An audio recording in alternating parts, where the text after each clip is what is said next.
अब थोड़ा सुन लें। आप फरमा दीजिए क्या इल्म वाले और बगैर इल्म वाले बराबर हो सकते हैं? आप अंदाजा तो लगाएं यार, वो मजहब जिसने काले और गोरे का फर्क खत्म किया है, वो मजहब जिसने अरबी और अजमी का फर्क खत्म किया, वो मजहब जो अमीरी और गरीबी के फर्क को खत्म करता है, वो मजहब जो लोगों को मस्जिद में एक सफ में खड़ा करके ये पैगाम देता है कि एक ही सफ में खड़े हो गए महमूदो अयाज, न कोई बंदा रहा न कोई बंदा नवाज। उसी मजहब ने ऊंच नीच की दीवारों को चकनाचूर कर दिया है, मजहब ने काले और गोरे की फजीलत का खात्मा कर दिया है, उसी मजहब ने अरबी और अजमी की अफजलियत का खात्मा कर दिया है।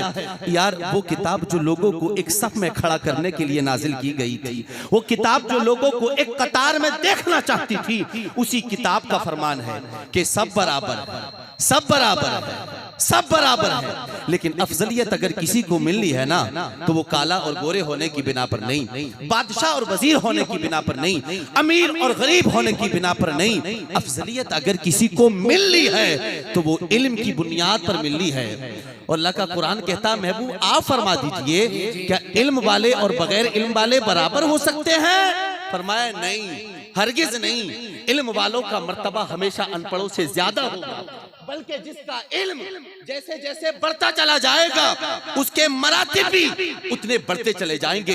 इस्लाम में आबिद से ज्यादा अहमियत इल्म वालों की है। आइए मेरे साहिबो, मैं एक ऐसी मखलूक से भी आपको आशना कराऊं कि जो हजारों साल की आबिद थी, जिनकी इबादत पर रब तबारक व तआला ने मोहर तस्दीक सब्त की। यार जिनका तज़किरा हिकायतन कुरान ने उनकी जबान में यूं बयान फरमाया, नहनु नुसब्बिहु बिहम्दिका व नुक़द्दिसु लक। ऐ अल्लाह, हम तो तेरी तस्बीह बयान करते हैं, हम तो तेरी पाकी बयान करते हैं, हम तो तेरी हम्द बयान करते हैं। आज इंसान 60-70 साल की इबादत पर मगरूर है।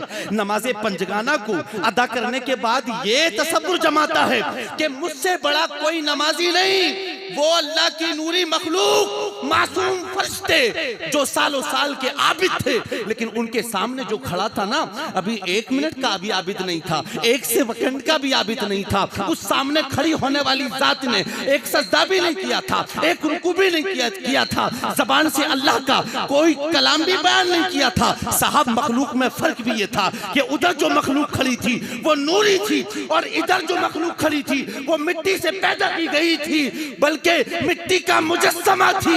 लेकिन कुर्बान जाओ कि हजारों साल की आबिद नूरी मखलूक को एक मुजस्समा खाकी के सामने सिर्फ इसलिए झुका दिया गया कि उनके पास इल्म कम था और हजरत आदम के पास इल्म ज्यादा था। वाह क्या बात है, सुभान अल्लाह, सुभान अल्लाह, माशाअल्लाह, सुभान अल्लाह, सुभान अल्लाह। हजारों साल की आबिद नूरी मखलूक को एक मुजस्समा खाकी के सामने झुकाकर ये बता दिया गया कि मुसलमानों, दुनिया की बातिल ताकतों को अगर तुम अपने कदमों में झुकना देखना चाहते हो तो अपने बाप हजरत आदम के इल्म के सच्चे वारिस बन जाओ। दुनिया तुम्हारे कदमों में झुकती नजर आएगी। मुझे बताए तो सही कि जिसने हजरत आदम को सजदा किया, हजरत आदम ने रुकू कहाँ किया था, कयाम कहाँ किया था? आदम साजिद से पहले मशहूद बने हैं तो वो इसी इल्म की बुनियाद पर बने। बहुत अच्छा। लेकिन बड़े अफसोस के साथ वो आदम की औलाद जो सही माना में हजरत आदम के इल्म के वारिस, वो आदम की औलाद जो हकीकी माना में आदम के बेटे हैं, आज उनके पास इल्म की कोई कदर नहीं, कोई अहमियत नहीं है, इल्म के हवाले से कोई पेश कदमी नहीं है। आज लोग हमें अनपढ़ कह रहे हैं, जाहिल कह रहे हैं। हाँ हाँ साहब, ये सब कुछ हो रहा है। अगर इज्जत चाहते हैं तो इल्म के बगैर नहीं, इख्तिदार चाहते हैं तो इल्म के बगैर नहीं, हुकूमत चाहते हैं तो इल्म के बगैर नहीं, हिंदुस्तान में बराबर की हिस्सेदारी चाहते हैं तो इल्म के बगैर नहीं। और आज यही बिना है कि मेरी कौम के छोटे छोटे बच्चे कभी जुआ के अड्डों पर, कभी शराब की हट्टियों पर, कभी मोहल्ले के नुक्कड़ों पर बैठकर पूरी पूरी रात फोन कान पर रखकर टाइम पास कर। इसके जिम्मेदार वो नहीं, आप हैं। आप इसलिए कि आपने सब कुछ दिया लेकिन इल्म नहीं दिया। यही बिना है कि ना बड़े से बात करने का सलीका है, न बाप की अजमत का पता है। और याद रखना, तुम्हारी हर दी हुई नेमत तुम्हारी औलाद से ज़वाल पजीर हो सकती है, लेकिन इल्म जैसी अनमोल नेमत कोई नहीं छीन सकता। लोग कहते हैं कि साहब कहां से पढ़ाएं, इतना पैसा नहीं है। मैं कहता हूं ये झूठ है, ये मक्कारी है। किसने कहा कि 4 टाइम का खाना खाइए, एक वक्त खाइए, अपने बच्चों को पढ़ाइए। किसने कहा कि 1,000 रुपए सिगरेट में तबाह करिए, बचाइए, अपने बच्चों को पढ़ाइए। किसने कहा कि ईद पर 4 जोड़ा कपड़ा बनाइए, मत बनाइए, अपने बच्चों को पढ़ाइए। और याद रखना, इस वक्त बातिल ताकतों से टकराने का अगर कोई सबसे बड़ा हथियार है तो वो इल्म है। मस्जिद हमारी, फैसला वो सुना है, मदरसा हमारा, वकालत वो करें। और याद रखना, इस वक्त दोनों तालीम जरूरी है, चाहे दीनी तालीम हो, चाहे दुनियावी तालीम हो। और आज लोग रास्ता साफ करते हैं ना साहब जी, हम तो खानकाही लोग हैं, सुभान अल्लाह, हम तो अल्लाह वाले लोग हैं, ये हमारा मैदान नहीं। याद रखना, हर मैदान हमारा, बेशक हर मैदान हमारा है।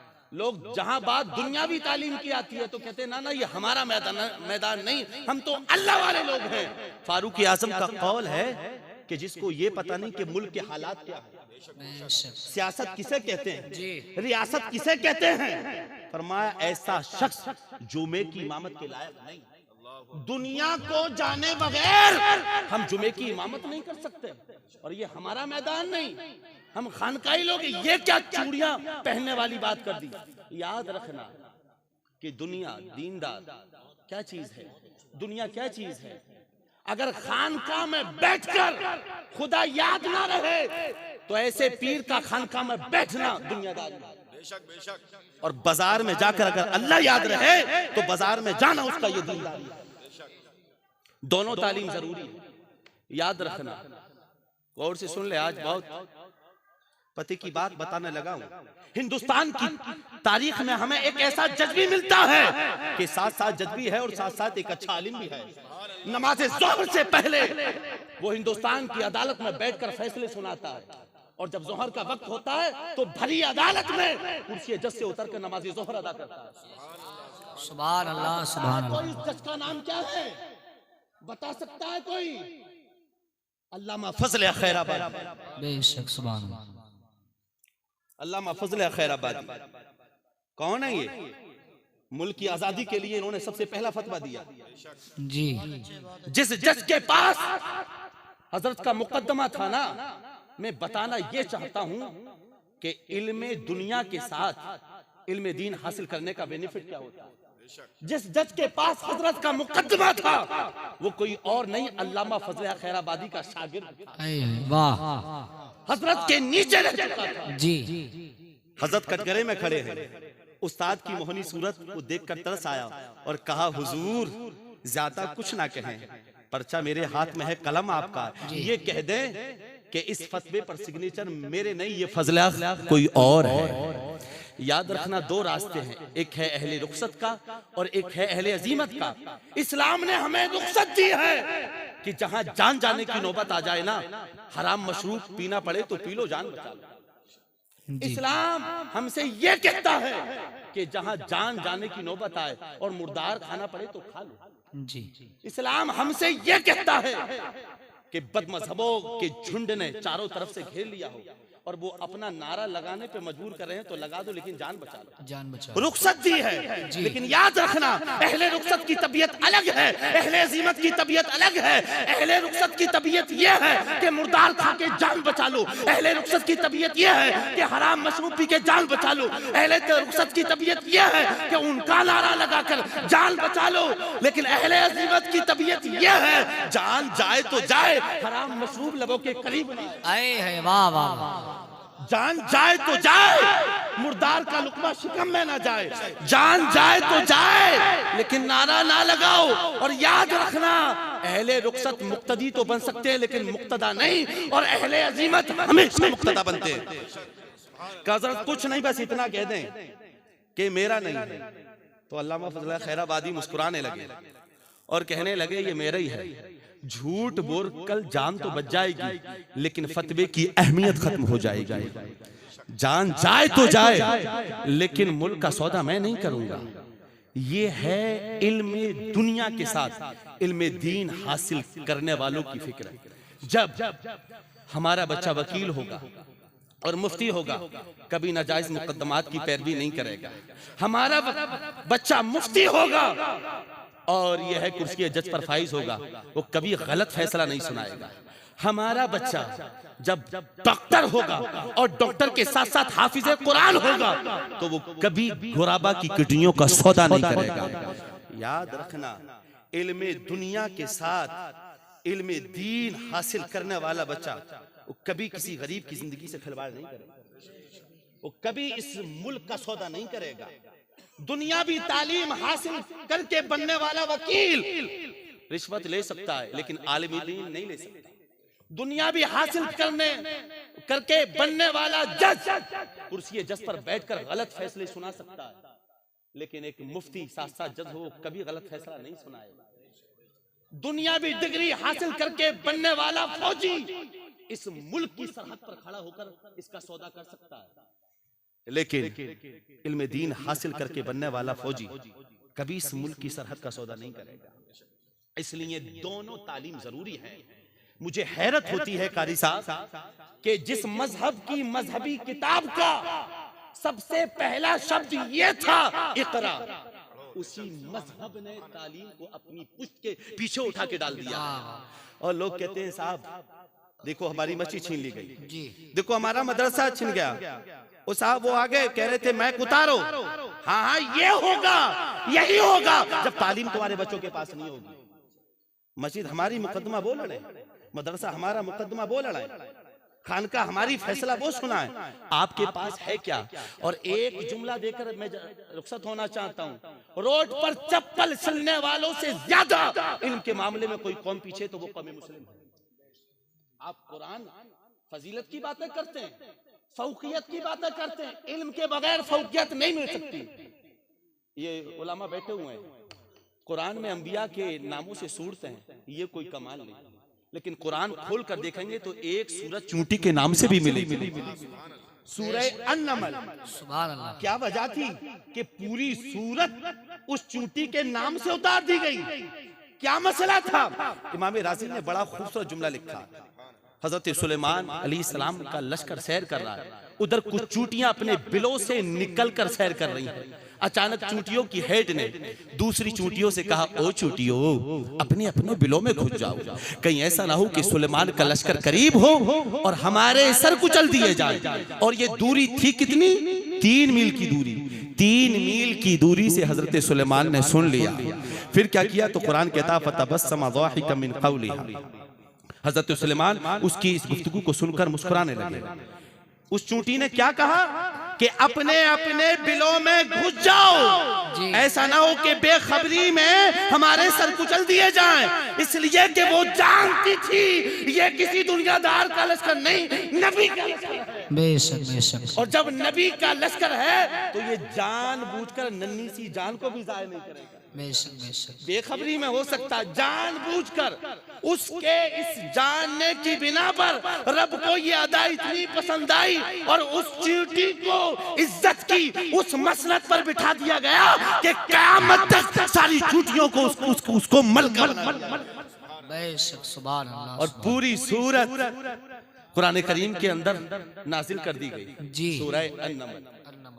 2 कुत्ते हैं, ये उलमा बैठे हुए हैं, एक होता कल्बे मुअल्लिम, एक होता कल्बे गैर मुअल्लिम जी। एक कुत्ता जिसको सिखा दिया जाए, जात का कुत्ता है लेकिन इल्म सीख लिया, सीख गया, उसका शिकार जायज है। और एक कुत्ता गैर मुअल्लिम जो सीखा ना हो, उसका शिकार नाजायज है। कुत्तों पर फौकियत पा रहे हैं किस बिना पर? इल्म की बिना पर। कहें जोर से कहें, किस बिना पर? इल्म की। एक चूंटी दूसरी चूंटियों पर फौकियत पा रही है किस बिना पर? इल्म की। कुरान में सूरत नाजिल हो रही है किस बिना पर? अब आप यह है कि चौराहों पर खड़े होकर बातें करते रहो, मदरसे अपने बच्चों को भेजो मत, कॉलेज भेजो मत। अभी तो इब्तिदाई हालात इससे ज्यादा बदतर होंगे अगर यही हाल हमारा रहा। इसलिए ये मदरसा करीब है, अपने बच्चों को भेजो और इसके साथ साथ अच्छे कॉलेज कायम करिए, अच्छे ये है कि यूनिवर्सिटी और कॉलेजों का अपने बच्चों को सफर तय कराइए। ये वक्त की जरूरत है। 10 साल आप मेहनत करके अपने बच्चों को पढ़ा लें, फिर कहना किसी के माई के लाल में इतनी हिम्मत नहीं है कि हमारा हक हमसे छीन सके, हमारी मस्जिद हमसे छीन सके, हमारा मदरसा हमसे छीन सके, हमारी खानका हमसे छीन सके। यही तो रोना है, जब कोई है ही नहीं तो किसको दुखड़ा सुना। इसलिए आधी रोटी खाइए, हुजूर नजीब मिल्लत के इस फरमान पर अमल करिए। आधी रोटी खाइए, अपने बच्चों को पढ़ाइए और दुनियादार भी बनाइए, उसके साथ साथ दीनदार भी बनाइए। दोनों तालीम जरूर है जी, बहुत जरूरी है। मैंने जो कुछ कहा, आपने जो कुछ सुना, मेरे कहने में, आपके सुनने में बतकदाई बशरियत जो अगलात हो गए हों, रब तबारक व तआला सबको मुआफ फरमा कर मेरी इस गुफ्तगू को शर्फ कबूलियत अता फरमाए। अस्तगफिरुल्लाह रब्बी मिन कुल्लि ज़ंबि व अतूबु इलैहि व मा अलैना अल बलाग। अस्सलामु अलैकुम व रहमतुल्लाह। एक ऐलान सुन लें कि एक